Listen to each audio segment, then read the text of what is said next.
여러분 안녕하세요. 반갑습니다. 오늘은 2월 14일 수요 성경 공부 시간입니다. 사도행전 속으로 13번째 시간인데요.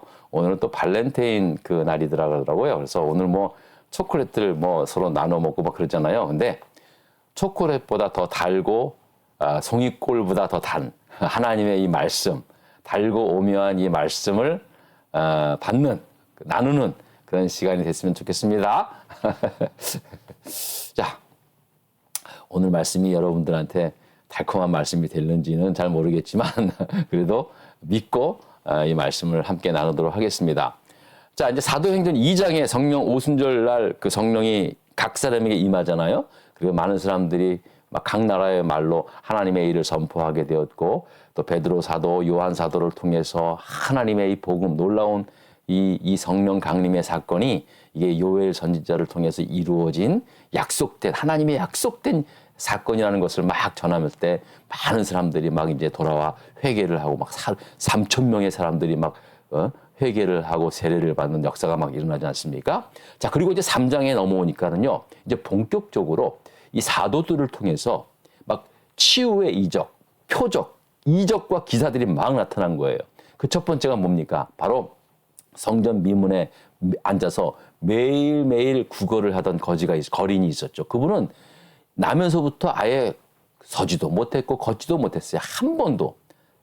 그분이 나이가 40세 정도래, 40세라 그러니까는 40년 동안 평생 한 번도 걷지도 못한 사람이 그 베드로와 요한이 이제 매일매일 제9시 기도 시간에 예루살렘 성전에 들어가서 기도하던 때 어느 날 베드로가 그가 내민 손을 잡고 나를 주목해라. 나는 지금 네가 나한테 구하는 은가금은 없지만 내게 있는 것, 곧 나사렛 예수 그리스도 이름으로 나사렛 예수 그리스도 이름을 내게 주노니 곧 일어나 걸어라 했을 때 그가 발목에 힘을 얻고 다리에 힘을 얻고 일어나 걷지 않습니까? 뛰기도 하고 제일 먼저 성전에 들어가서 찬양을 하니까 많은 사람들이 그를 보고 깜짝 놀라는 거예요. 왜냐면 다 아는 사람이었으니까. 아니, 그것도 1, 2년도 아니고, 적어도, 한 7, 8살부터 만약에 그 국어를 시작을 했으면 30년이 넘도록 성전 미문 앞에서 국어를 하던 사람이니 많은 사람들이 왜 못 알아봤겠어요, 그가. 근데 그가 뛰기도 하고 찬양을 하니까 난리가 나는 거죠. 너 누가 그랬냐? 저 바로 베드로 사도와 요한 사도가 요한이 그랬다. 그러니까 사람들이 베드로와 요한을 보려고 몰려든 거예요. 솔로몬 행각이라는 곳에 모여서 마치 하늘에서 내려온 무슨 사람들처럼 보니까 베드로와 요한이 말하잖아요. 우리를 주목하지 말라. 이 사람이 난 것은 바로 50일 전 6월절에 십자가에 못 박혀 죽은 나사렛 예수 그리스도의 이름으로 걷게 된 것이다. 그리고 그 나사렛 예수 그리스도가 하나님께서 보내주신 생명의 그리스도다. 우리에게 영원한 생명을 주신 그리스도라고 이렇게 이제 전하니까 그 당시에 수많은 사람들이 회개하고 세례를 받는 그런 놀라운 역사가 일어난 거예요. 그때 남자의 수만 5천 명이었어요. 자, 여러분, 순수하게 복음을 전해도 한 번에 3천 명이 회개를 했어요. 근데 누구나 다 아는 나면서부터 걷지도 못한 사람이 치유를 본 상황에서 말씀을 전하니까 그 효과가 2배나 더 있었던 거예요. 당연히 그렇지 않았겠어요? 그러니까 이렇게 엄청난 사람들이 회개하고 주님께로 돌아오니까 그 당시 예루살렘 성전을 맡아서 관리했던 그 유대 종교 지도자들 있잖아요.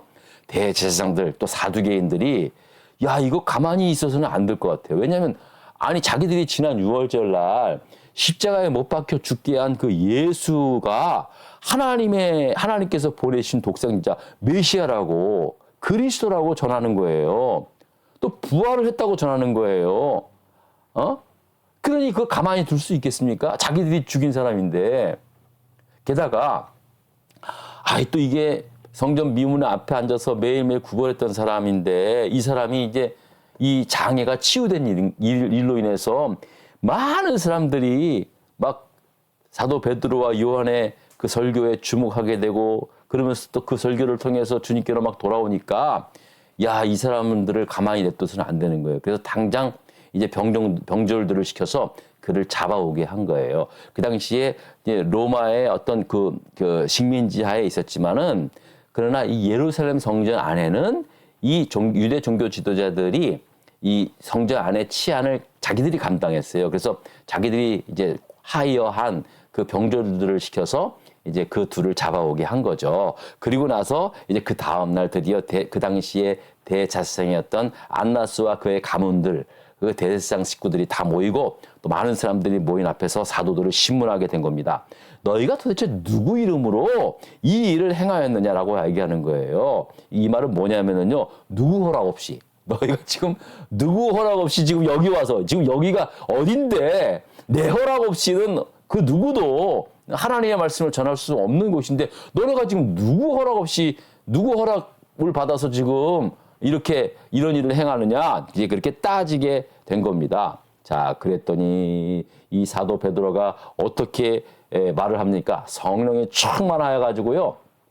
8절서부터 10절을 보겠습니다. 자, 한번 읽어보겠습니다. 이에 베드로가 성령이 충만하여 이르되 백성의 관리들과 장로들아, 만일 병자에게 행한 착한 일에 대하여 이 사람이 어떻게 구원을 받았느냐고 오늘 우리에게 질문한다면, 너희가 묻는다면 10절입니다. 다 같이 읽어볼까요? 너희와 모든 이스라엘 백성들은 알라. 너희가 십자가에 못 박고 하나님이 죽은 자 가운데서 살리신 나사렛 예수 그리스도의 이름으로 이 사람이 건강하게 되어 너희 앞에 섰느니라 라고 말씀합니다. 너희가 십자가에 못 박혀 죽인 그 나사렛 예수 그리스도의 이름으로 이 사람이 건강하게 됐다는 거예요. 야, 이건 진짜 여러분 보통 용기 있는 말이 아니잖아요. 세상에. 그러면서 또 어떻게 고백을 하는지 아십니까? 자, 보세요. 자, 또 보겠습니다. 이 예수는, 자, 너희가 죽인 예수는 너희 건축자들의 버린 돌로서, 너희가 버린 돌로서 집 모퉁이의 머릿돌이 된 거다. 너희들은 버렸지만 그러나 이스라엘 백성의 집 모퉁이의 머릿돌이 됐다. 그러면서 뭐라고 12절 다 같이 읽겠습니다. 다른 이로서는 구원을 받을 수 없나니 천하 사람 중에 구원을 받을 만한 다른 이름을 우리에게 주신 일이 없음이라 하였더라 라고 말씀을 한 겁니다. 천하 인간의 다른 이름을 우리에게 주신 일이 없다. 구원을 얻을 만한 다른 이름을 우리에게 주신 일이 없다라고 그렇게 선포하게 된 겁니다. 야, 세상에. 아니, 이 말을 듣는 순간 베드로와 요한을 신문했던 그 당시에 유대 종교 지도자들이 깜짝 놀란 거예요. 아니, 자기들 보기에는 그냥 이 사람들 그냥 뭐 본래 배우지도 못했던 그냥 평범한 사람인 줄 알았는데요. 그 당시에 글을 여러분 쓰고 하는 사람들은 굉장히 보통 사람들이 아니었거든요. 아니, 그런데 이들이 이렇게 말을 잘하니까, 이렇게 막 성령 충만해서 담대하게 막 말하니까 할 말이 없는 거예요. 할 말이. 그리고 또 사실을 얘기했잖아. 자기들이 이제 지난 6월절 날 나사렛 예수를, 갈릴리 나사렛 예수를 갖다가 십자가에 못 박혀 죽게 한 건 맞잖아요. 그런데 이 사람의 이름, 나사렛 예수 그리스도의 이름으로 이 나면서부터 걷지도 못한 이 사람을 치유하게 되었다고 그렇게 막 선포를 하니까 자기들이 할 말이 없는 거예요. 왜냐하면 사실이니까. 고침을 받았으니까. 여러분, 사실 앞에서는 사람이 꼼짝 못 하잖아요. 그래서 뭐 이거 더 이상 부인할 수 없는 일이기 때문에 야, 이거 어떻게 할까? 그들이 상의를 한 거예요. 그래서 야, 이거 어쩔 수 없다. 이미 많은 사람들이 목격을 한 거니까는 이 사람들을 그냥 더 이상 두 번 다시는 이제 여기서 이 예수의 이름으로 말하지 않게 하자라고 그렇게 결의를 해서 위협을 한 겁니다. 너희들 당신들 이제 앞으로 두 번 다시 이곳에서 예수의 이름으로 말하거나 가르치면 가만히 안 놔두겠다. 이렇게 위협을 하고 이제 놓아주게 되었다는 사실입니다. 예? 자, 그랬더니 위협을 하는 거예요. 그랬더니 베드로가 딱 그 위협 앞에서 뭐라고 그렇게 담대하게 얘기하느냐. 자, 다음 절에 오겠습니다. 베드로와 요한을 신문했던 사람들이 경고하여 도무지 예수의 이름으로 말하지도 말고 가르치도 말라고 했을 때 베드로와 요한은 무엇이라고 말했습니까? 19절, 20절. 원래는 쭉 앞에 좀 다 나와 있는데요. 17절부터 읽어야 되는데 19절, 20절만 읽어보겠습니다. 베드로와 요한이 대답하여 이르되 하나님 앞에서 너희의 말을 듣는 것이 하나님의 말씀을 듣는 것보다 옳은가 판단하라. 우리는 보고 들은 것을 말하지 아니할 수 없다 하니라고 말씀합니다. 자, 봐라. 야, 너희 말을 듣는 것이 하나님의 말씀을 듣는 것보다 옳은가 판단하라. 누가 사람의 말을 들으리요, 하나님의 말을 들으리요. 우리는 보고 들은 것을 말하지 아니할 수 없다라고 그렇게 담대하게 이야기를 하는 것입니다. 아, 제가 이 말씀을 보면서 얼마나 은혜가 되는지 몰라요. 여러분, 그냥 듣기만 하는 것과 보고 듣고 말하는 건 다르잖아요. 아이, 사도 베드로와 요한은요, 직접 봤잖아요. 그리고 들었잖아요. 그리고 행했잖아요. 이걸 어떻게 숨길 수 있습니까? 야, 이런 담대함이 베드로에게 나온 거예요. 물론 성령이 충만해서 그런 담대함을 주었지만 베드로에게는 이게 실질적인 일이잖아요. 저도 이 말씀을 보면서 하나님 제게도 보여주십시오. 듣게 하여 주시옵소서. 행할 수 있게 하여 주시옵소서. 그렇게 기도를 했어요. 아, 그래야 이 설교 말씀을 해도 더 힘이 있잖아요. 그죠? 그냥 뭐 배운 것만 가지고 말하는 거하고요. 제가 직접 체험해서 그런 능력을 가지고 선포하는 거 다르잖아요, 여러분. 여러분, 안 그렇겠어요? 안 그렇겠어요, 여러분? 제가 막 기도해서 막 병자도 낫게 하고 뭐 꼭 그렇다고 해서 제가 뭐가 되겠다는 게 아니라요. 이런 능력, 우리 교회가, 우리 코발리스 안에 장로교회가 막 이런 역사들이 막 일어난다면은 여러분, 정말 주일날 하나님의 말씀을 선포하는 그 선포의 말씀이 얼마나 힘이 있겠어요. 예? 우리가 보고 들은 것이 있는데 그걸 가지고 여러분 예수님을 전하면 얼마나 힘이 있겠어요. 그래서 저도 이 말씀을 보면서 굉장히 은혜 받으면서 기도했어요. 하나님, 저에게도 이런 기적을 좀 보여주세요. 기적을 우리 교회에 나타날 수 있게 해주세요. 이렇게 기도를 하고 있습니다. 여러분, 우리 교회가 그런 기회 될 수 있도록 함께 기도해 주시기 바랍니다. 자, 그랬더니 4번입니다. 자, 4번 문제를 또 보겠습니다. 사도들이 노임에 이제 놓였어요. 자, 놓여서 이제 그 동료들에게 돌아가서 제사장들과 장로들의 말을 다 알렸을 때 그들이 듣고 한 마음으로 기도했던 것이 무엇입니까? 라는 말씀입니다. 자, 이제 그 사도 베드로와 요한이 돌아왔어요. 그리고 이제 이제 앞으로 그 전에 있었던 일들을 다 이야기하니까 사람들이 그 말을 듣고 마음을 같이 하여서 이제 같이 기도했던 그러한 기도의 그 내용들이 나오는데요. 자, 어떻게 기도했는가 우리 한번 볼까요? 자, 다 같이 보겠습니다.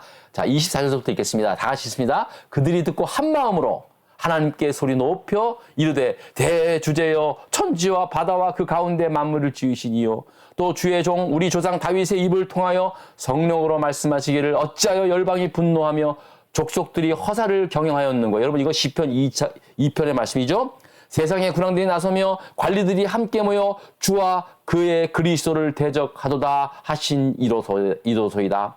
과연 헤롯과 본디오 빌라도는 이방인과 이스라엘 백성과 합세하여 하나님께서 기름 부으신 거룩한 종 예수를 거슬러 하나님의 권능과 뜻대로 이루려고 예정하신 것을 행하려고 이성에 모였나이다. 주여, 이제도 그들의 위협함을 굽어 보옵시고 또 종들로 하여금 담대히 하나님의 말씀을 전하게 하여 주시옵소서. 29절을 다시 한번 읽어볼까요? 다 같이 시작. 주여, 소리 내서요. 다시 한번 시작. 주여, 이제도 그들의 위협함을 굽어 보시옵고 또 종들로 하여금 담대히 하나님의 말씀을 전하게 하여 주시오며. 아멘. 담대히 하나님의 말씀을 이 종들로 하여금 전할 수 있도록 기죽지 않고 그렇게 전할 수 있도록 기도했다는 사실입니다. 할렐루야. 여러분, 이렇게 저를 위해서도 기도해 주십시오. 그리고 여러분, 기독교인은요, 지금까지 교회 2000년 역사를 보면은요, 기독교가 언제 가장 강력했느냐? 이렇게 위협을 당했을 때, 고난을 받았을 때, 생명의 위협, 또 뭐 여러 가지 별별 위협을 당했을 때, 오히려 예수 그리스도의 복음, 믿음은요, 막 더욱더 담대하게 거예요. 담대하게 진 거예요. 예? 여러분, 보면은 교회도 마찬가지예요. 또 개인도 마찬가지고, 진짜 믿음은요, 오히려 고난당할 때 더 빛나요. 어려움 당할 때, 예? 낭망할 일들이 막 쌓일 때 오히려 담대함이 생기는 거예요. 예? 여러분들, 예? 개인도 마찬가지지만 우리 교회를 위해서도 더 기도해 주실 수 있기를 바랍니다. 예? 할렐루야. 예, 낙심하지 말고. 자, 그리고요. 자, 마지막으로 이제 5번의 질문을 보고 이제 간단하게 보고 마치겠습니다. 자, 5번의 질문입니다. 믿는 무리가 한 마음과 한 뜻이 되어 모든 물건을 서로 통용하고 자기 재물을 조금이라도 자기 것이라 하는 이가 하나도 없을 정도로 나눴던 이유가 뭡니까? 자, 32절서부터 35절까지 볼까요? 우리 한번 다 같이 보겠습니다. 믿는 무리가 한 마음과 한 뜻이 되어 모든 물건을 서로 통용하고 자기 재물을 조금이라도 자기 것이라 하는 이가 하나도 없었대요. 자, 그래서 33절, 34절입니다. 사도들이 큰 권능으로 주 예수의 부활을 증언하니 모든 무리가 은혜를 받아, 큰 은혜를 받아 그 중에 가난한 사람이 없으니, 이거 무슨 말이냐면 서로 통용을 하니까요. 서로 네 것 내 것 다 나누니까 배고픈 사람이 없다라는 거예요. 이는 밭과 집이 있는 자는 팔아서 그 판 것의 값을 가져다가 사도들의 발 앞에 두매 그들이 각 사람의 필요를 따라 나눠줬다라고 그렇게 되면. 나눠줬다라는 거예요. 그러니까는 가난한 사람이 없는 거죠. 배고픈 사람이 없는 거죠. 그렇게 되었다는 거예요. 자, 그런데 여러분, 이제 왜 이렇게 서로가 네 것을, 내 것을, 네 것, 내 것 나누는 그런 거 구분 없이 다 자기 것을 다 팔아서 나눠주게 됐느냐. 그 가장 큰 원인은 뭐냐면요. 앞서 제가 잠깐 언급했지만 그 당시 수천 명이 모인 사람들이 예루살렘에 모인 사람들은요. 여러분, 다 예루살렘 성 안에 있는 또 예루살렘 성 근처에 있는 사람이 아니었어요. 대부분 다 타지에서 온 사람들이에요. 물론 뭐 거기서 뭐 하루 이틀 거리면은 다 돌아갈 수도 있겠지만 참 머나먼 외국 땅에서 살고 있는 유대인들이 많았거든요.